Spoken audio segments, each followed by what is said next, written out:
Yarafunzwe benshi barabyina bagize amatsiko yo kumva ko agiye gusobanura inkomoko y'umutungo we. Benshi barishimye mu mitima bati iherezo rye rirageze. Ariko mu mpera za 2025 ntiyagarutse gusa, ahubwo yagarukanye ibitangaza byonyine. Nimesema yani challenge umvuge gusa, uniseme uniongee, nimba ufite subscribe ejuri ya 100,000 200,000 niongee, mimi nakupa pesa. Uyu nta wundi ni Heladi Seif Josue.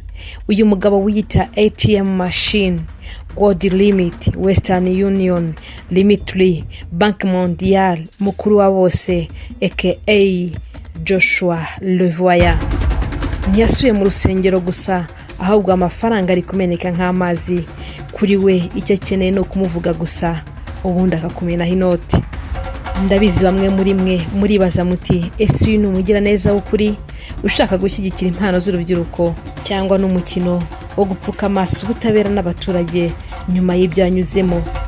Ibi ni bimaze iminsi bicicikana ku mbuga nkoranyambaga, aho Prophet Joshua akoresha abanyamakuru n'abakoresha imbuga nkoranyambaga abasaba kumuvuga, akabaha amafaranga, aho yashyizeho miliyoni zisaga 100 ko bazajya muvuga neza. Iyi ni challenge yatangije.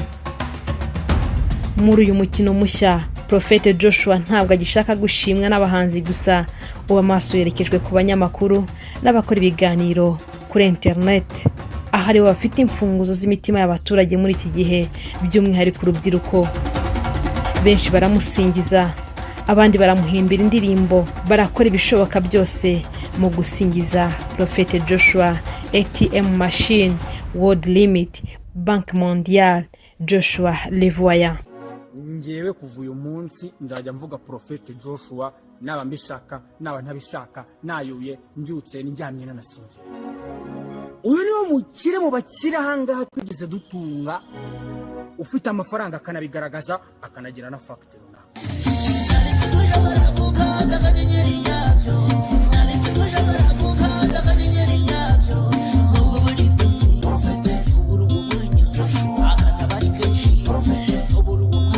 Buri note Joshua atanga kumwe influencer cyangwa mu content creator ni itafari ryo kubaka urukuta rumurinda mu gihe ribu ikimukurikirana ku nkomoko y'umutungo.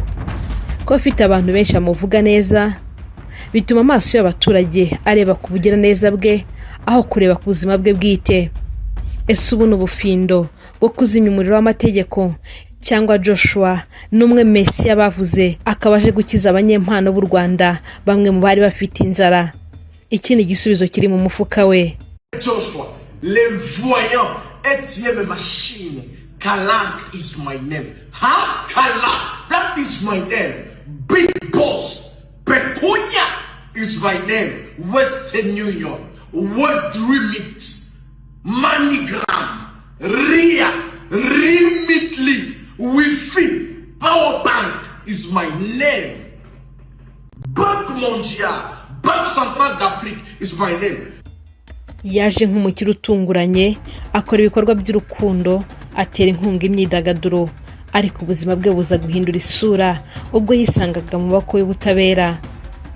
Mu bukwe bwa Debeni ndetse na Pamela itariki 23 Ukuboza 2023 yatanze amafaranga arenga 5 miliyoni, abari aho baratangara.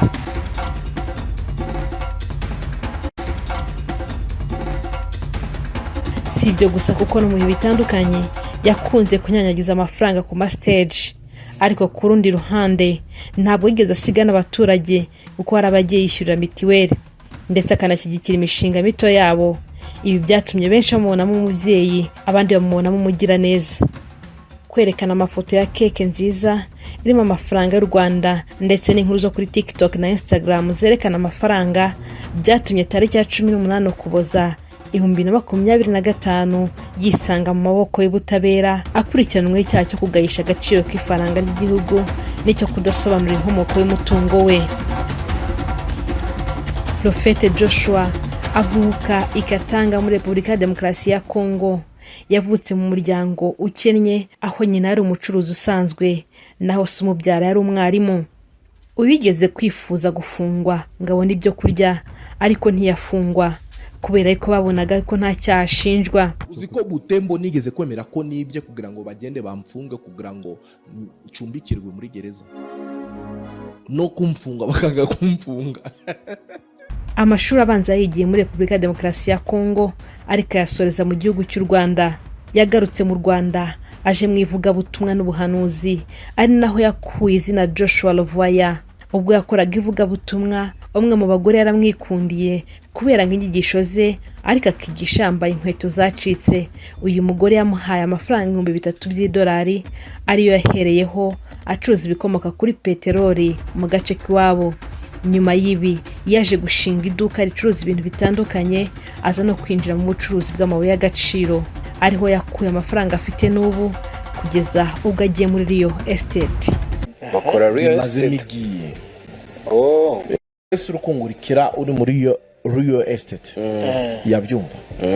Ngenda ko barawushe. Bakora Rio Estate.